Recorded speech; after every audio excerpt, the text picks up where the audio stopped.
Well, hello, friends. Welcome to episode 411 of Better Than Before Breast Cancer with the Breast Cancer Recovery Coach.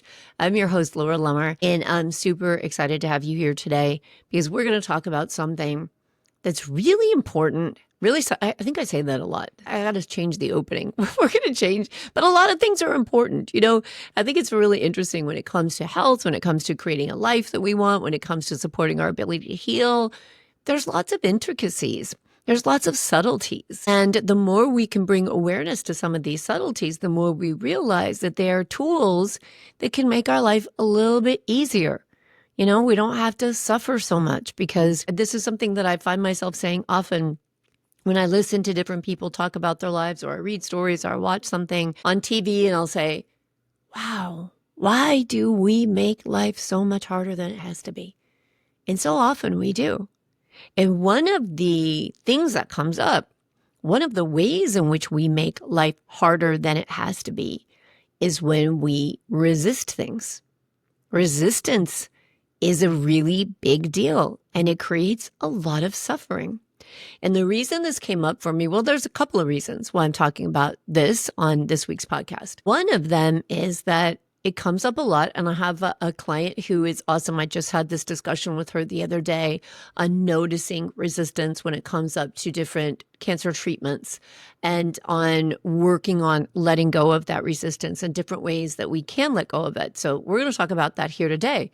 A second reason why I'm talking about it is that this resistance has come up a lot for me. And I've shared many times on this podcast how fasting is a big part of my healing protocol. I do daily intermittent fasting, and then I do other prolonged fasts that are basically 3 days, pretty much. I've done a couple of 5 days, and I don't really like to go that long fasting. It's really challenging for me. But what I've noticed lately is I know how good a 3-day fast is for me. I know the benefits, and I've just felt a lot of resistance come up. I just feel like I don't want to do it because it's not comfortable, right? You're hungry, and no one likes being hungry, but the benefits of it, the studies behind it, the science behind it, it's so beneficial, not only just for any healthy person's, metabolic health, but for the way in which it supports and weakens cancer cells and makes them more susceptible to treatments, which is that integrated approach. It's just so beneficial.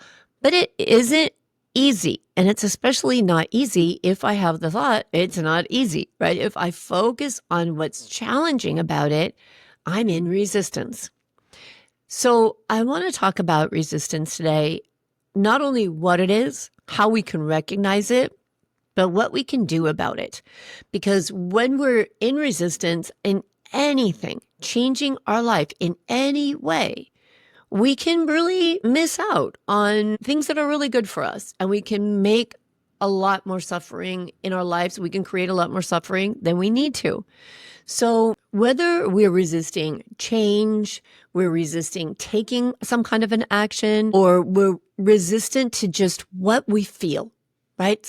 So often we feel something and we don't want to feel it. So we want to resist feeling instead of really embracing and noticing how we feel. So we can be judging that in a way, or judging anything in our life in a way of we have a story about what we should do or what we should feel.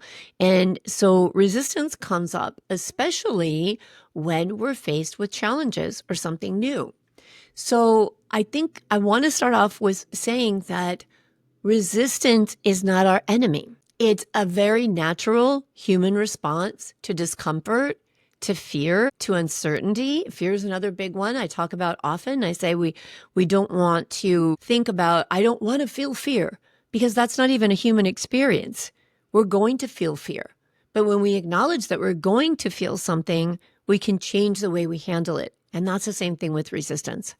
So in today's episode, we're going to talk about how we can accept resistance and use it to our advantage on our healing journey, on our manifestation journey, meaning creating the life you want and a life you love. So let's kind of define this. Let's start with the very basics. What is resistance?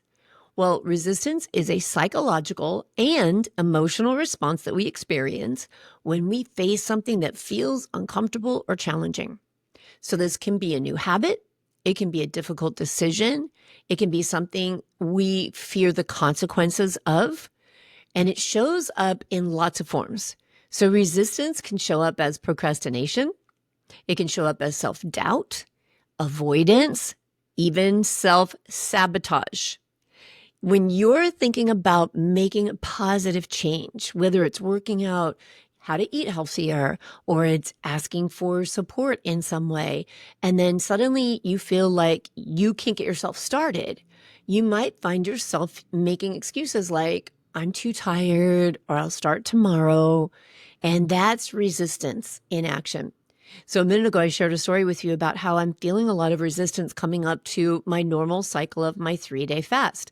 Well, this week, I'm actually participating in a community fast that's being hosted by Dr. Nasha Winters, and it couldn't have come up at a more perfect time.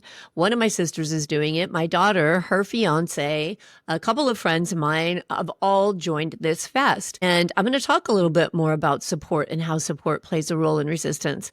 But it's, for me, such a perfect time for this because some of the things I just mentioned, some of the stories we tell ourselves is what's been happening for me when my timing for my 3-day fast comes up and my brain is like, well, you're already doing 16, 18-hour fast. That's good enough. Your blood sugar looks good. Your fasting insulin looks good.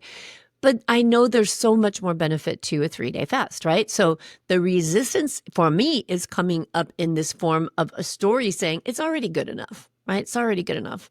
But somewhere deep down inside, I know it could be better. So I'm kind of embracing this community fasting experience and all of the accountability that's built into it to help me move past resistance. And, when we started, actually today that I'm recording this was the first day of the community fast. And Dr. Nasha opened the live call with saying, think about setting an intention for this fast and what it is you'd like to let go of. And so for me, that was easy. I was like, perfect. I want to let go of the resistance that I'm feeling.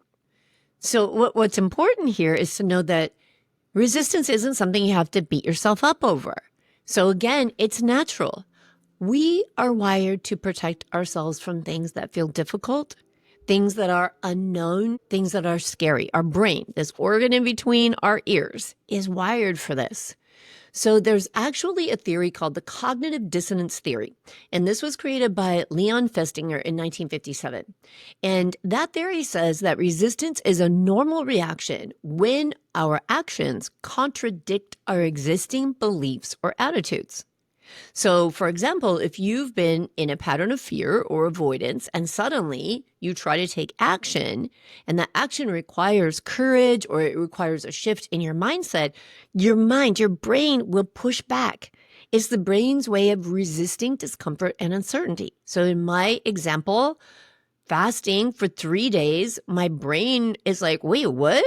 There's food available. We love food. Food sustains us. We don't want to go 3 days without food, right? My brain is pushing back at me. And there's no uncertainty, but there's certainly discomfort that's involved in that, depending on the way I approach it, right?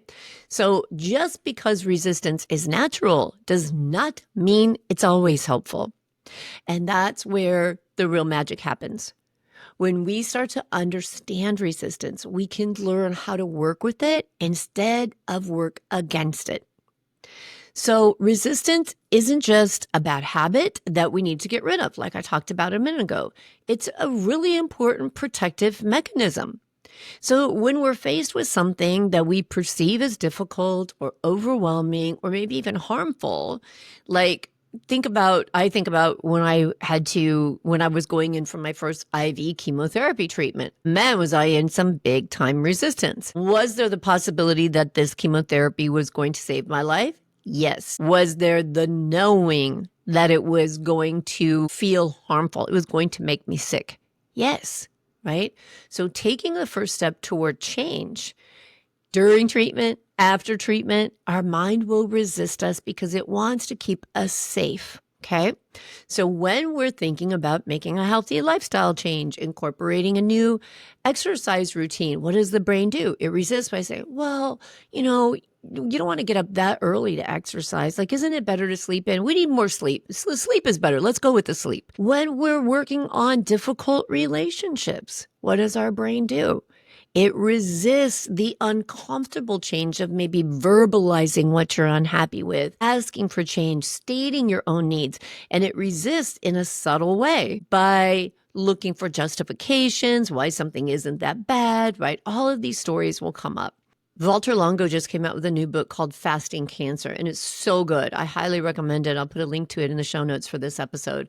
But one of the things that I see come up often for me when I'm working with clients is that when I suggest going into chemotherapy in a fasted state, there's a lot of resistance that comes up, right? So we already have the knowing that this treatment is going to most likely make us feel bad, feel uncomfortable, feel sick. And then there's the when we're sick, what do we turn to? Treats that help us feel good. Then there's the 3 days of fasting, right? A day or two before a chemotherapy treatment and during that day and the day after. That doesn't sound like fun. That doesn't sound cozy, right? And so there's a lot of resistance that comes up, and it's the brain saying, what if it doesn't work? What if it fails? What if I'm making the wrong choice? What if doing this ends up making this worse? And so lots of these patterns can keep us stuck in old patterns. And using, for example, one of the clients that I was talking about earlier here, there was quite a while she was in treatment and we discussed different fasting protocols and how they may support her, but it went against the common knowledge in society. It went against what we commonly believe. And that is that we need to turn to carbohydrates to quote unquote soak up stomach acid, right? If we're feeling sick or nauseous. And what's been wonderful to watch is that once she adopted this practice of fasting and being in a fasted state and being in a high level of ketosis, her results and her side effects have improved tremendously. But it took a long time for the brain to not give up the resistance, but to be open to trying. So what about that? What about when we notice resistance coming up that keeps us stuck? Lots of times I will suggest different healthy lifestyle patterns for people who are trying to support their healing and they resist it. And I'll ask, what if you just tried? I mean, is there any kind of negative consequence that could happen? And for most things, people can't think of a negative consequence other than maybe a little physical discomfort, like for instance, a 3-day fast, little physical discomfort. So we notice that resistance comes up. And what if we say, you know what, it's okay. I'm just going to acknowledge that it's there, but I'm willing to try, right? What if we stop resisting resistance? So there's a book called The Power of Habit by Charles Duhigg. And in that book, Duhigg says that our brain loves comfort. We're wired to fall into old habits because it requires less energy. So when we try to make new changes, whether it's eating better, whether it's exercising more, resistance will come up because our brains are wired to stick with what we know. I can't emphasize that enough. But that doesn't mean that we can't change.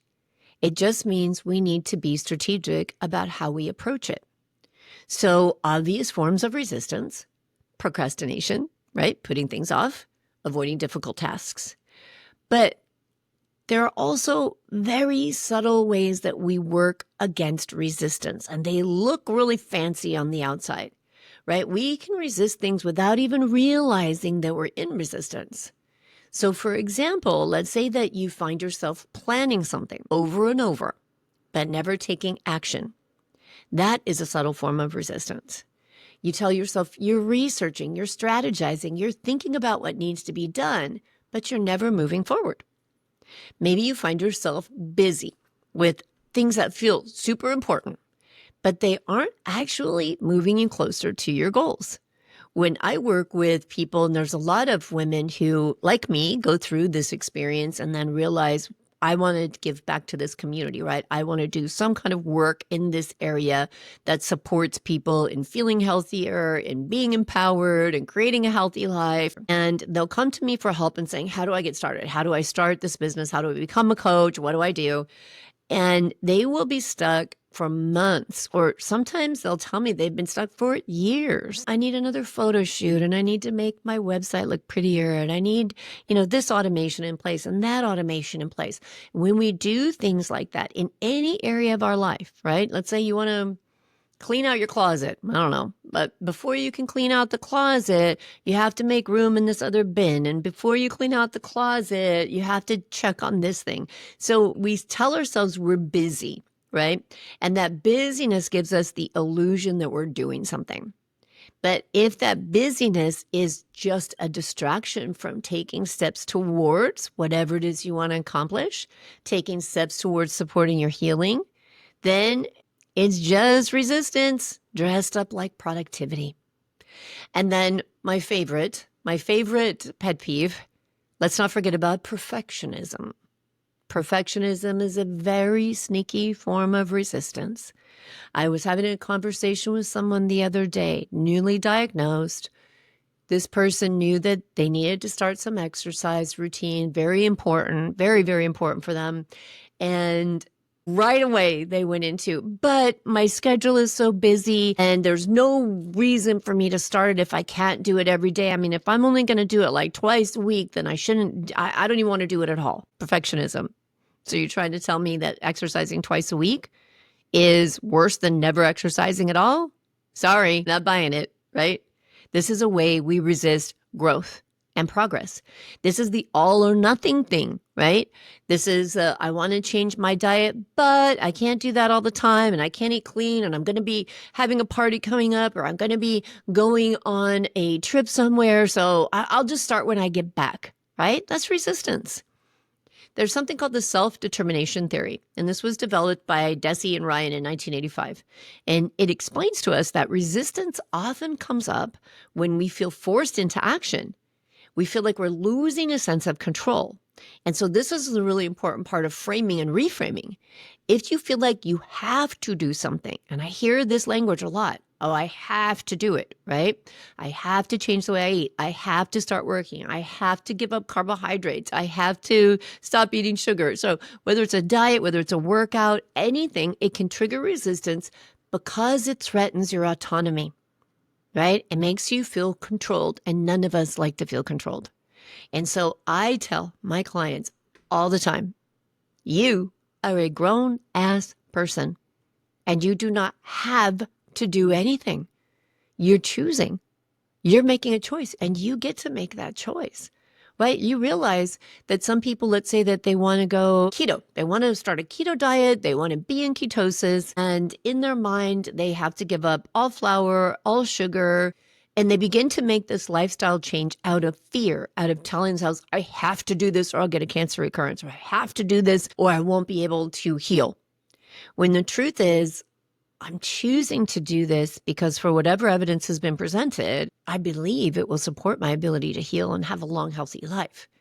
When we can flip that switch and we can embrace our autonomy, even when it comes to cancer treatment.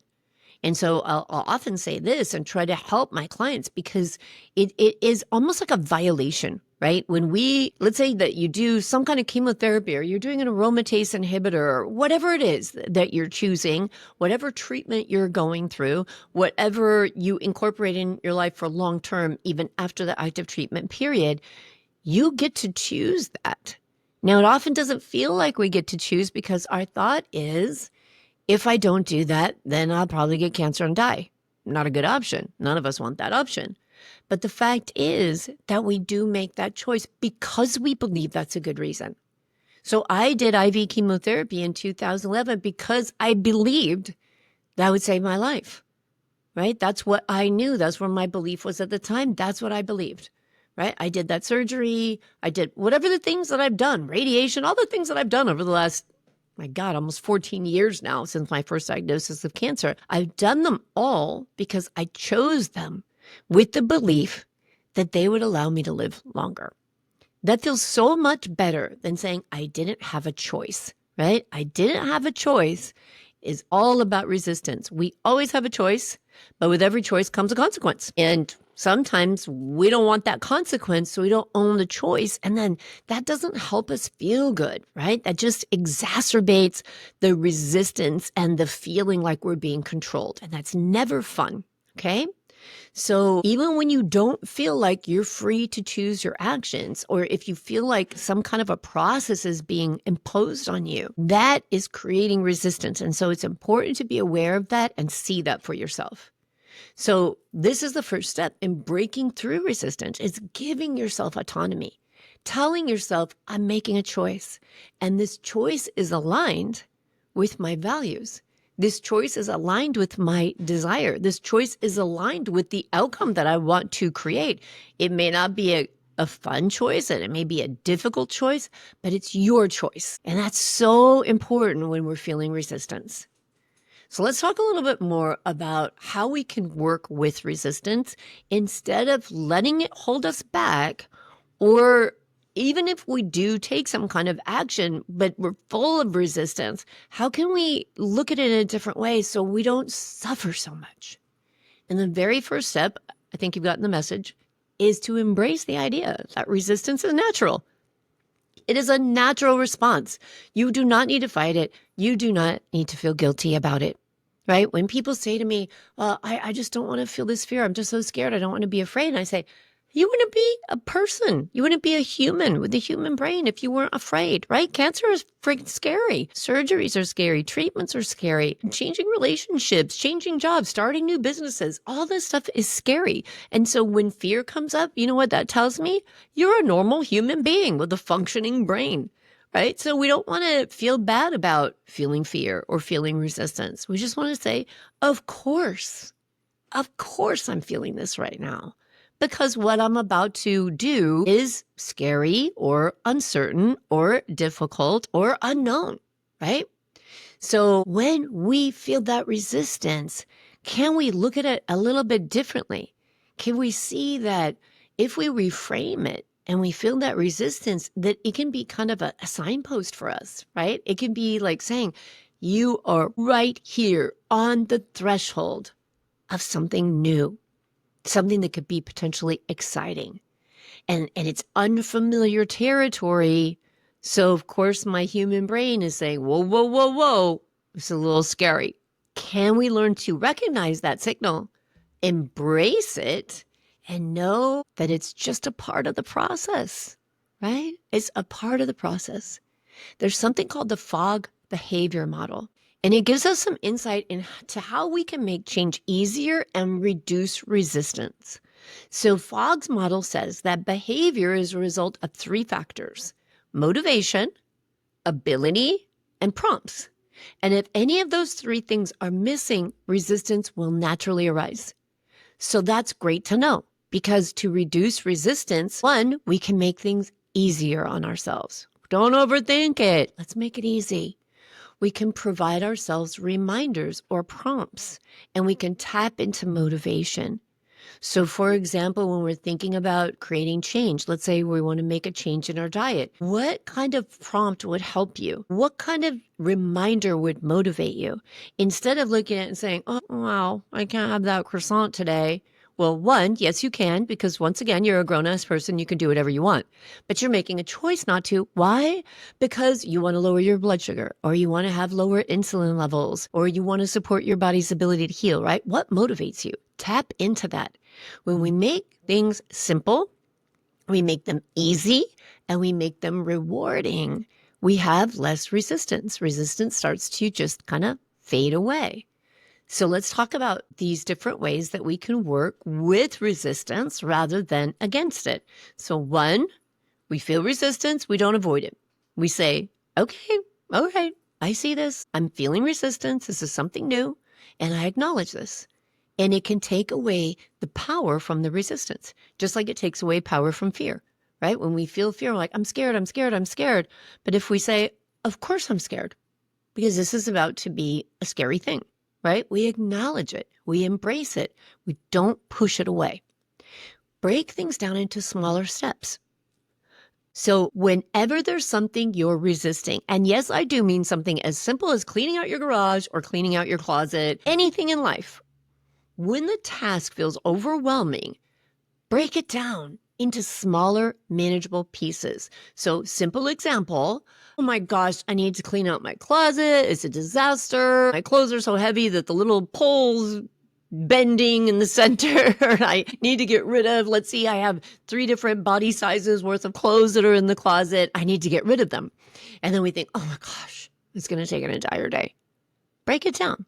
And we say to ourselves, you know what? I'm going to spend 30 minutes on this day, let's say Saturday.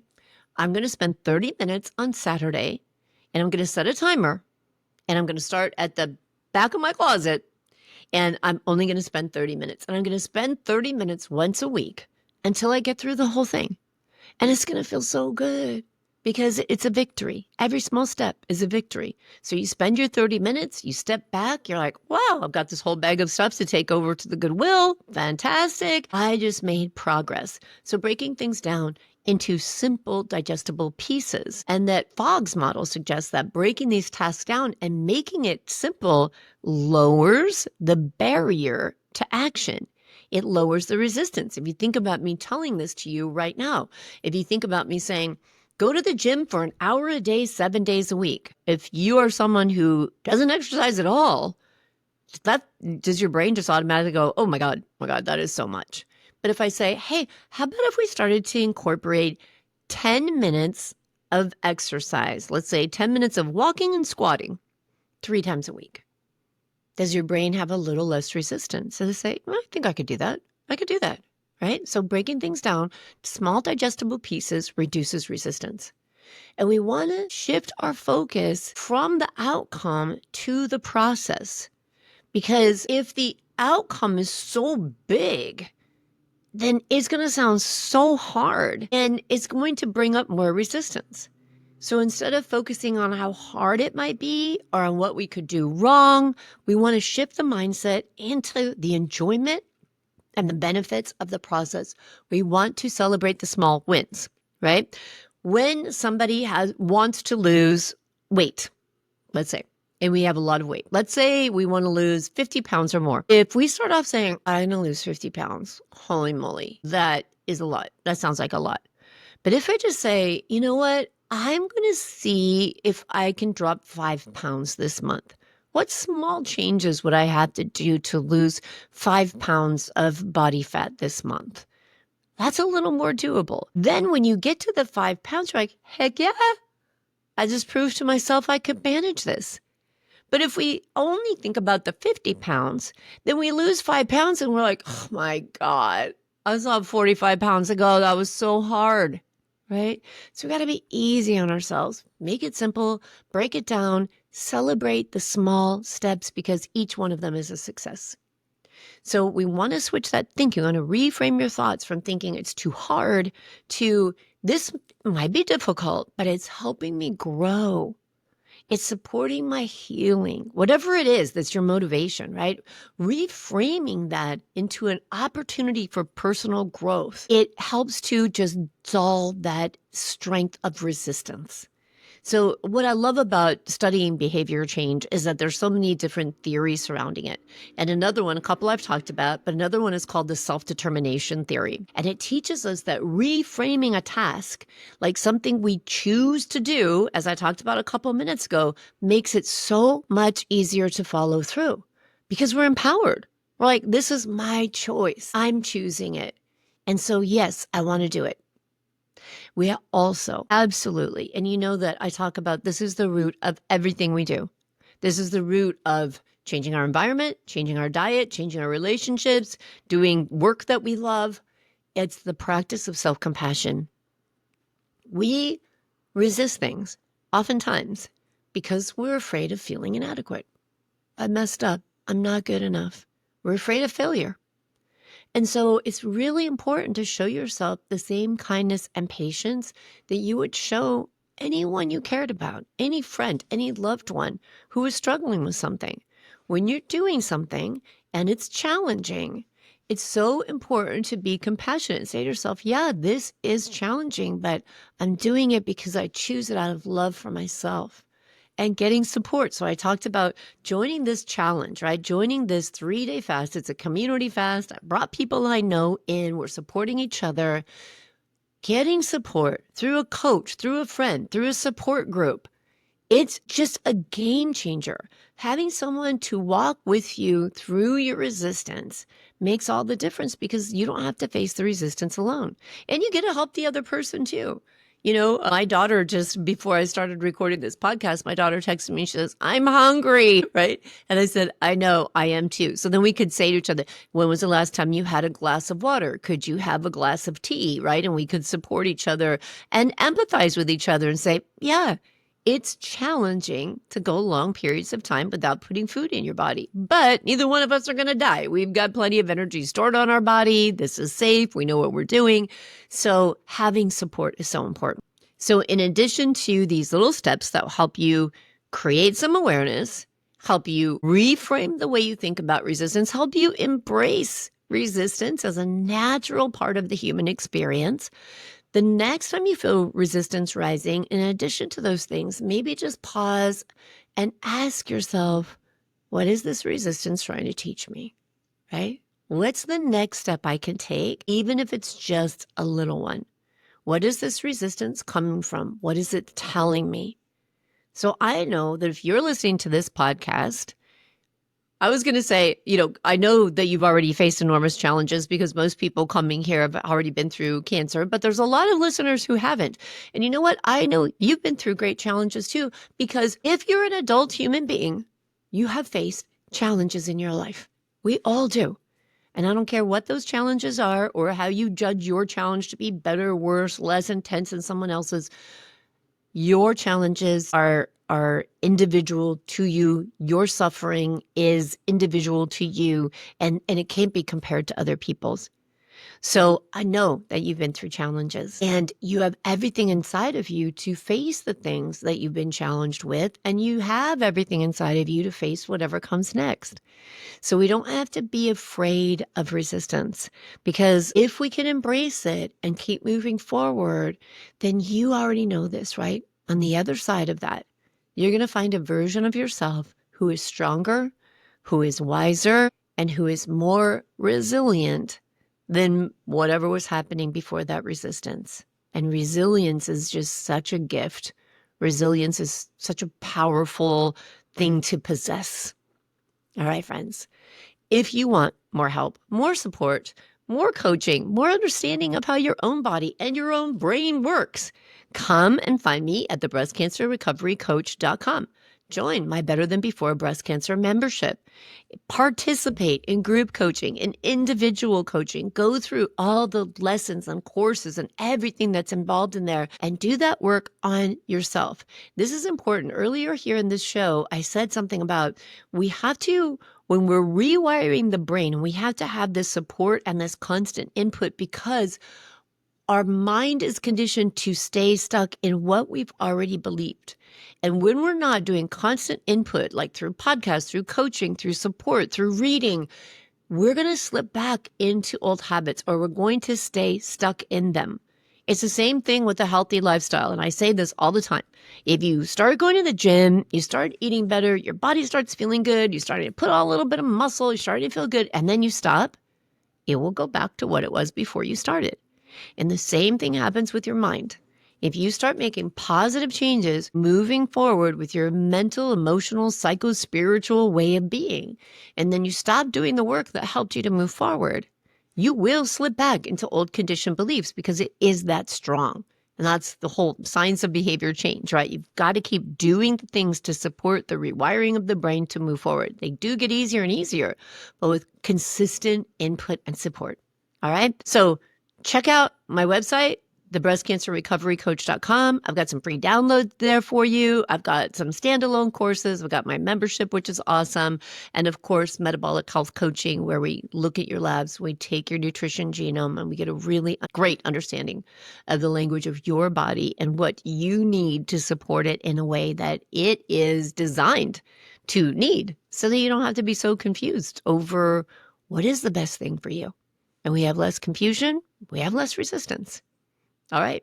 I will talk to you again soon. And until then, be good to yourself. Take care.